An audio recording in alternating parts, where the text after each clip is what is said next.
Good morning, Friendship United Methodist Church. I'd like to welcome you on this third day of August 2025. My goodness, this year is going by in a hurry. But we live in a crazy country.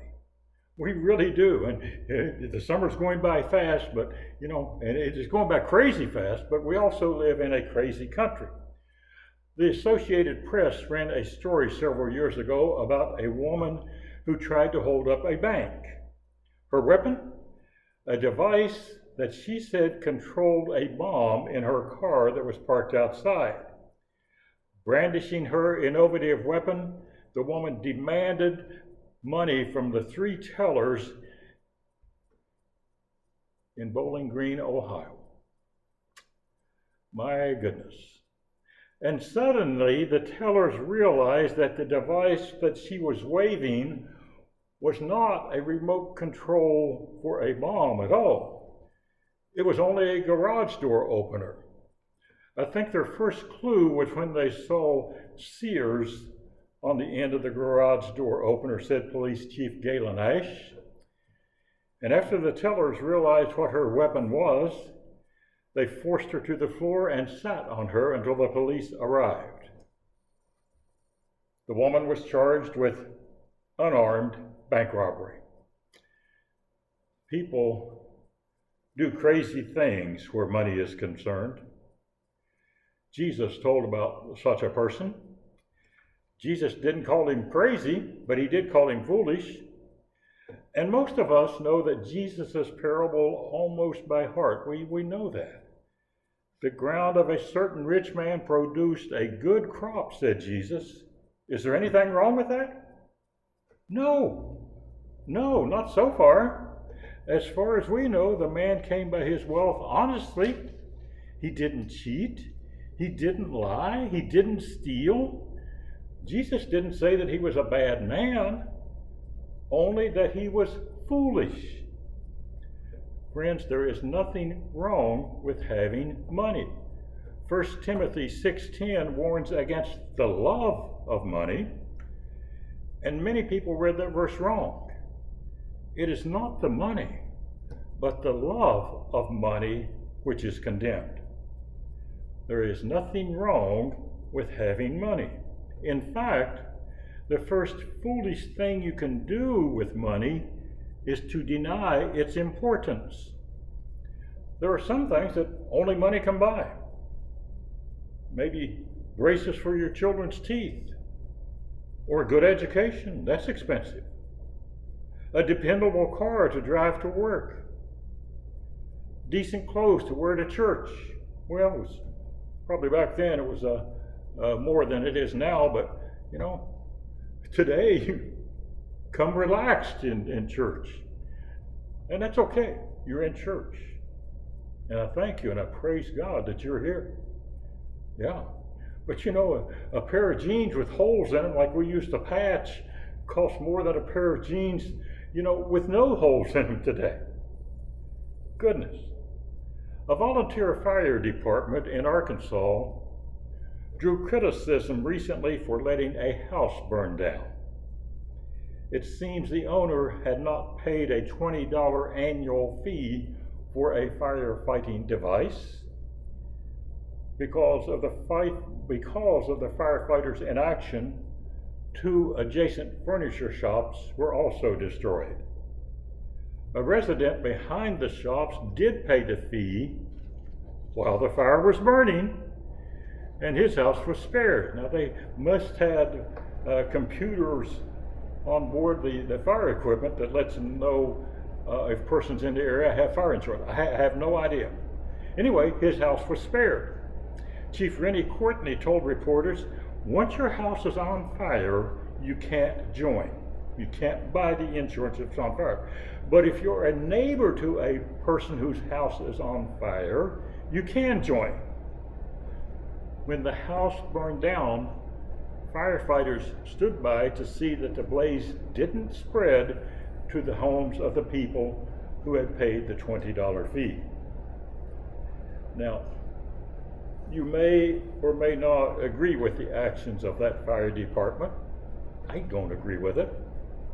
But the truth of the matter is, it's no fun to be without money in our society, practically in any society. In fact, it's a real nuisance. There are some things that only money can buy.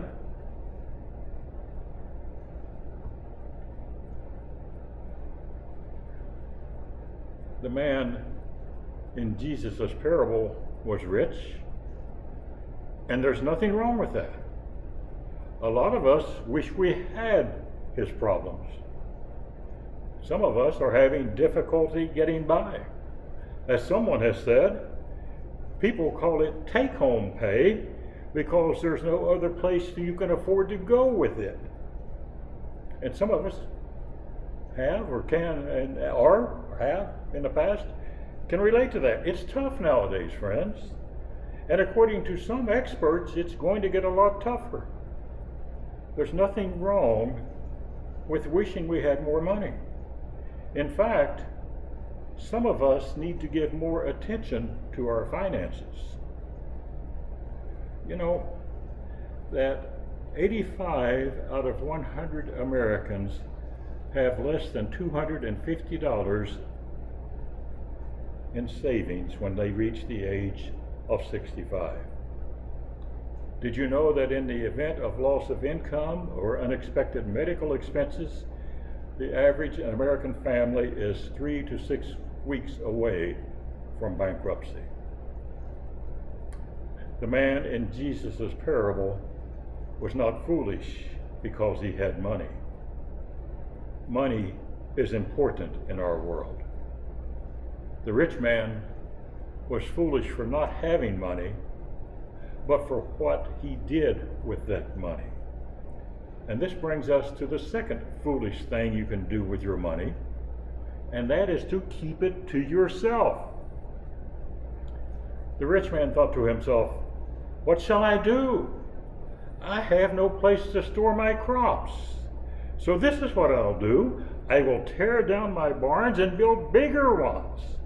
And there I will store all my grain and goods, and I'll say to myself, you have plenty of good things laid up for many years.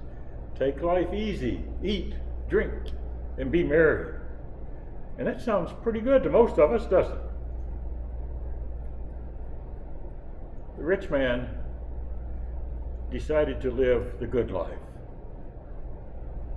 Surrounded himself with nice things, he did. Take life easy. Move to Florida, right? Goodness. Southwest Florida. Northwest is cold.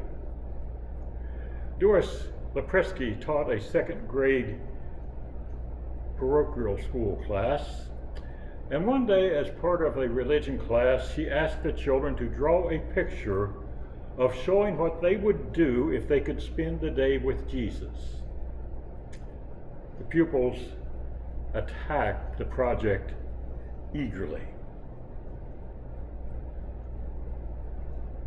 And after a few minutes, one little girl came up to her desk with her almost finished drawing and said, "Miss Lipinski, how do you spell Bloomingdale's?"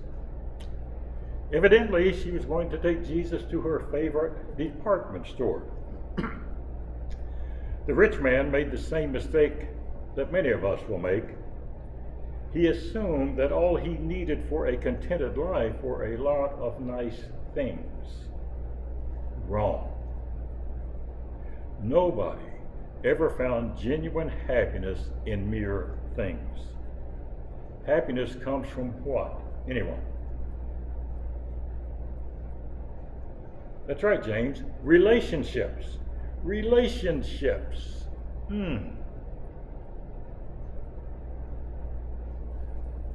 Happiness comes from relationships, and what else? Anyone? Yeah, sharing. There are many people who have only money and have no joy. They're so worried about the money. John Paul Getty was one of the richest men in the world. And yet, according to a book by Malcolm Forbes titled What Happened to Their Kids, Getty was a lousy father. When one of Getty's grandchildren was kidnapped, Getty refused to pay the ransom. He reasoned that if he paid the kidnappers, then all of his grandchildren would be kidnapped and held for ransom. But the kidnappers were only asking for $1 million. I don't know about you, but that's a lot to me. This was pocket change to Jean Paul Getty. Even if all 14 of his grandchildren were kidnapped and ransomed for that money, he could have paid that with ease. Wouldn't have flinched. Pocket change. 4 months after the first ransom note was sent, the kidnappers cut off the boy's right ear and mailed it to Getty. And finally, Getty agreed to pay the ransom. But he insisted that his son, the boy's father, pay him back with interest. I sincerely doubt that Jean Paul Getty's money brought him any real happiness. Happiness comes from sharing what you have with others. Most parents know that. There is far more joy in giving your children than hoarding for your own pleasure. But the joy of giving goes farther than that. Wise people move beyond their own family and give to people in need and to causes that they believe in. There are many of you who get real joy out of your support for our church.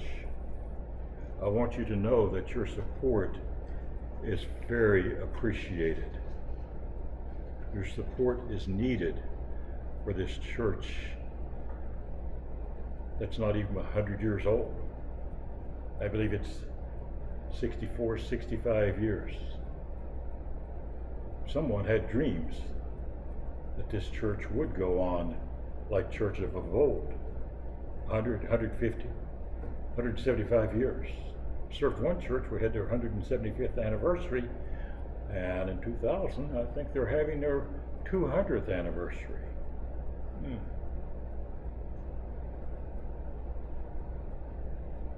Some of you,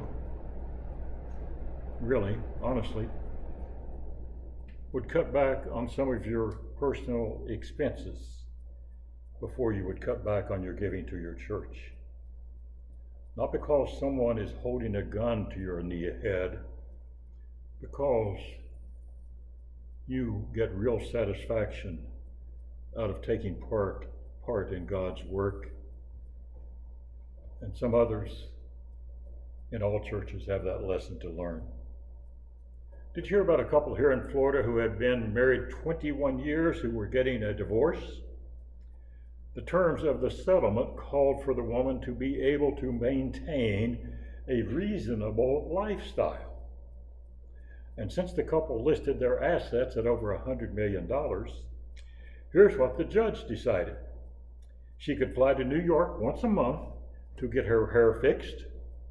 She would receive $2,600 a month to eat out, and she would receive a liberal expense account for gasoline, oil, and maintenance for her $100,000 Mercedes.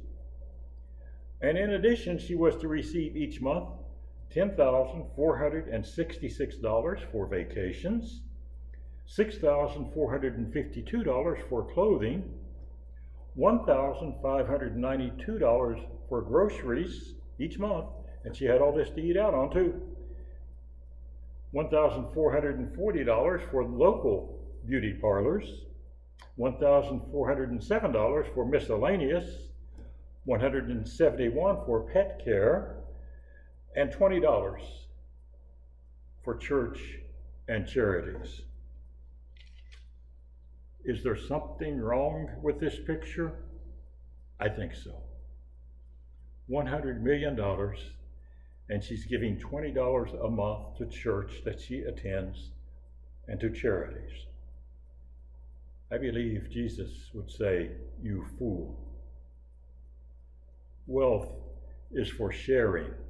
You have been blessed. You've been very blessed. Share your blessings.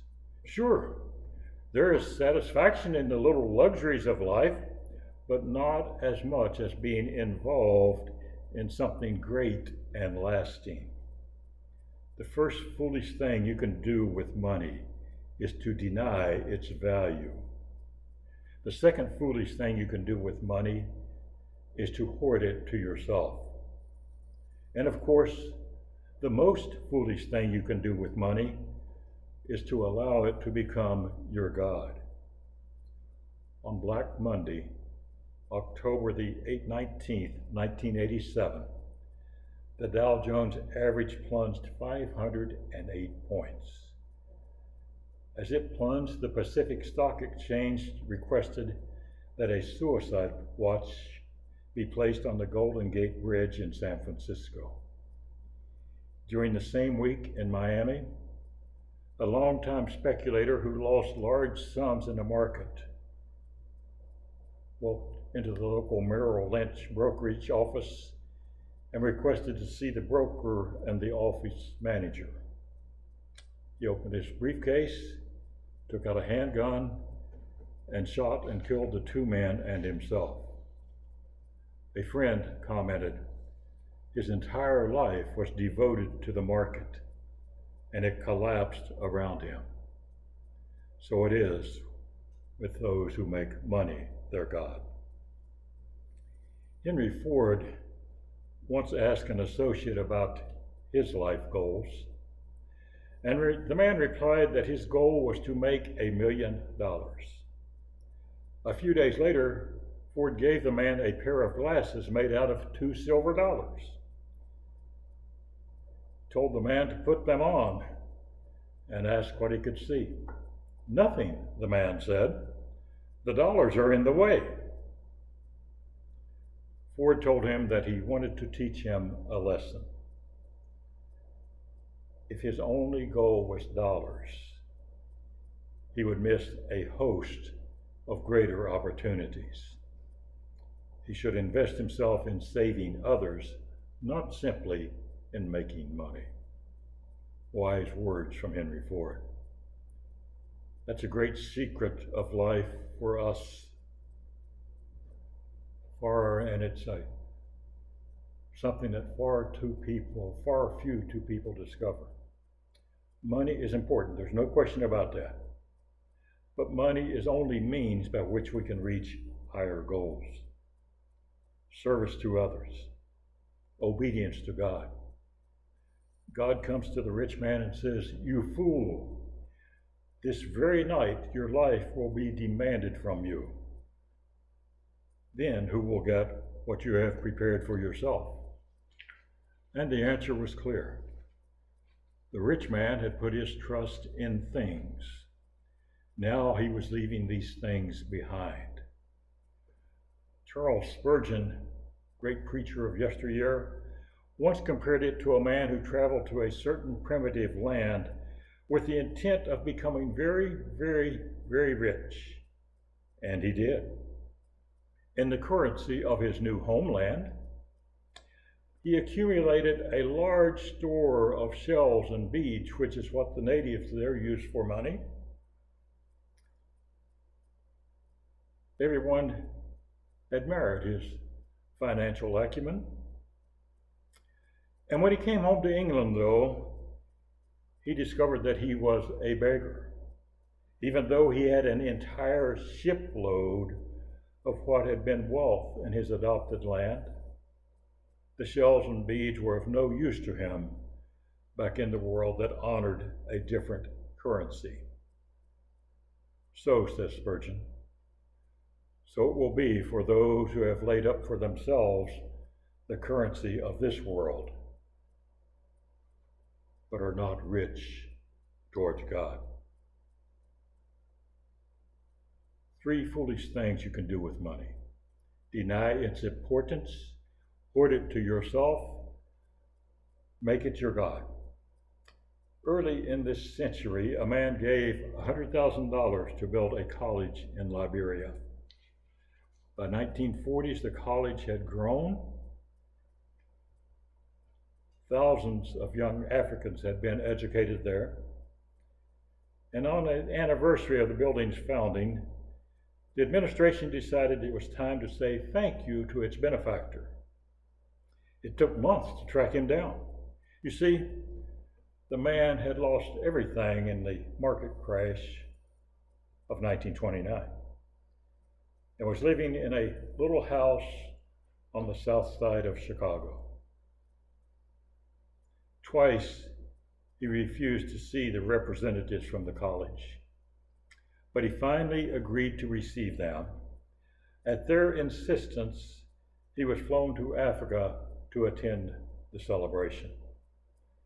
As he looked over the campus filled with hundreds of students, he whispered to the college president, "The only thing I have kept is what I gave away.